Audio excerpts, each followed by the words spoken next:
ஆரோக்கியமான சிறுதான அடை. இதுதான் அந்த அடை, பார்த்துக்குங்க. ஆரோக்கியமாக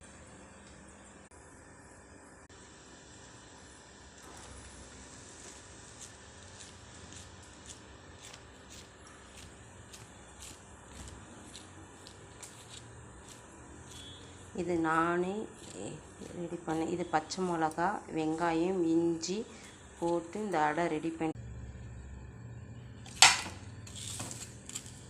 சிறுதானிய அடை நம்ம சாப்பிட்டோன்னா உடம்புக்கு ரொம்ப நல்லது. எல்லா சத்துக்களும் நம்மளுக்கு கிடைக்கும், ஆரோக்கியமாக இருக்கும்.